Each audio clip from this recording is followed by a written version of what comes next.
Hi everyone and welcome back to my channel. I'm going to share with you two birthday cards that I made.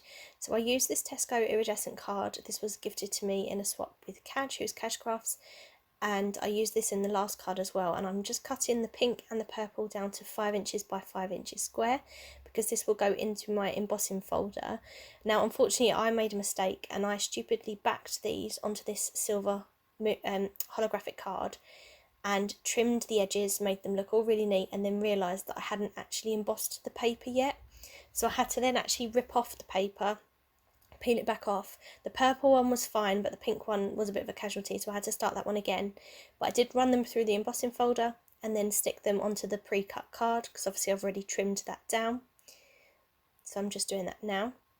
Then I've taken two 6x6 white card blanks. Now they're not quite card blanks even, they're not quite 6x6, they're about 5 3/4.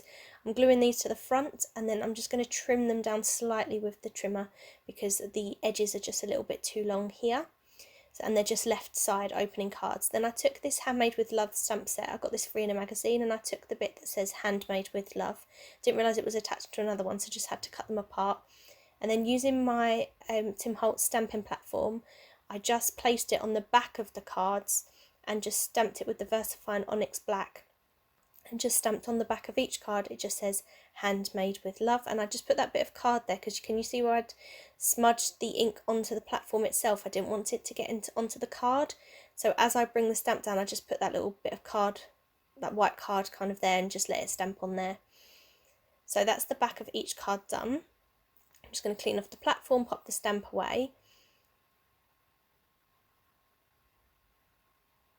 which I probably should have cut out the video. And then I took some more card and I cut this down because I took the panda from the Perfect Pandas stamp set, the one with the little bow that I used in my last card, and I stamped that twice. So I just inked that up, press it down for a few seconds, just gently. I got a lot of flack for whacking it down in my review that I did a few years ago. So I just did that twice because I'm making two cards. So I had 3 children who turned 1 in the space of about 2 weeks of each other, and they're all girls. So I mean, it does make it better if you have a good idea, because then you can make all 3 cards, which is what I kind of ended up doing. And then I took this Christmas stamp set because I really liked the little happy birthday that was on it. So I just peeled that off, and again it was attached, so I'm just cutting that off. And I like the sort of little flecks all around it, like it's kind of exploding. I really liked that. So I had to stamp that twice because, as I say, I'm doing 2 birthday cards, but I wanted these to be different. I made one for a child in my last video, my last make video, and wanted these ones to just look a little bit different. And I do end up having to stamp these twice. I'm not the best stamper, I do try my best, and I've just flipped that over and I'm just stamping at the top there. And that's for the other card. Then I'm going to cut the card down a little bit.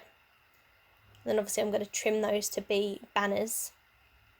So I'm just going to get my Fiskars paper trimmer and just trim these down.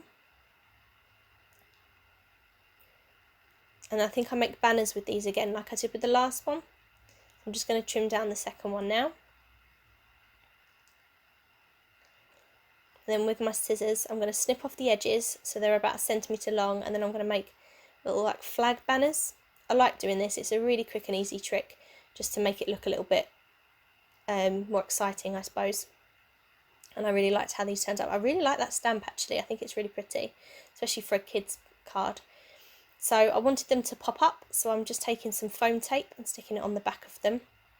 And as you know, I'm not the best person with foam tape, and I really struggle to get the backs off. So you'll probably see me fiddling, but oh no, look at me go. I'm having a great time peeling that off. So then, I'm sorry I'm a little bit out of frame, but I'm just sticking them down at the bottom of the cards. Using a bit of white card to press on just so I don't leave fingertips on it, because I'm a nightmare for doing that. And then I found this other stamp set in my stash. I think this was from the Works, and I really liked that little cupcake with the 1 candle. And I thought, because they have only just turned 1, I thought it was really apt. And then I'm being brave, and I'm actually going to try and stamp this with a block. And I just practiced on a bit of card, and it went alright actually, so I decided to just go for it straight in the card. And to be fair, this stamped really well. And I'm wondering whether I'm going to try doing this a little bit more often rather than the stamp platform, because I think I'm a little bit more successful.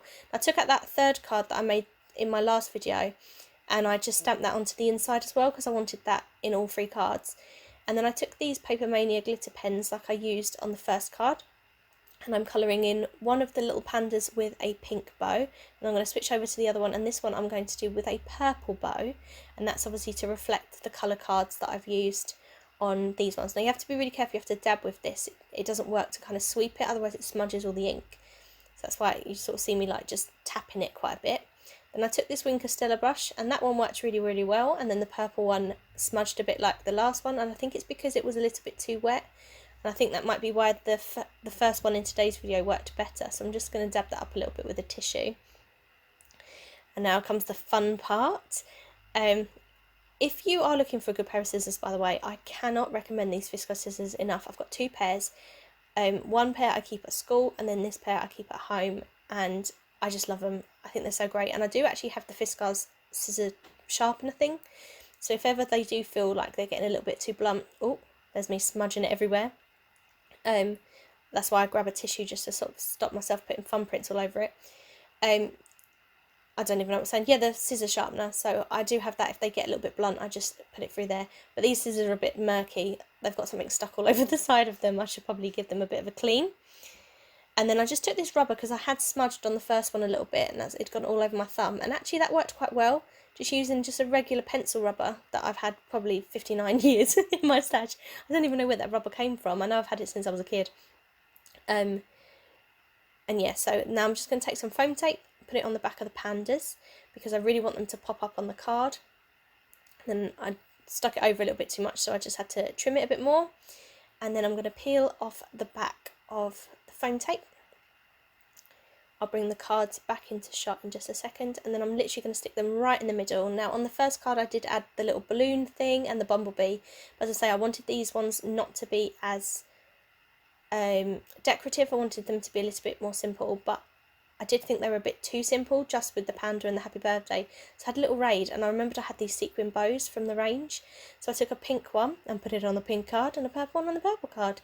It's like it was meant to be. I was really, really happy with them. I thought they looked so cute that I pulled out the first card and added one to that as well, because I thought they looked too pretty not to have that bow on that as well. So I thought I was finished, and I started showing you all the cards, and they look really cute actually. I'm really pleased with them. And then realised that I'd smudged on the back of that one, so I was a bit sad. And then I also decided that they're not an Amy card unless they've got bling on them. So I had a little hunt through, and then I ended up settling for these little plain silver hearts. These, I think you can get these in most like craft places like Hobbycraft, The Range and stuff, but I've got this little bit of an old sheet left over, and I just popped them in the top corners on all the cards. And then on the second lot I just put them in the bottom of the coloured card, but on the first card I put them on that banner. And I just think that they're really subtle. There's not a lot to them, but I'm really happy with them. And that's the 3 finished cards.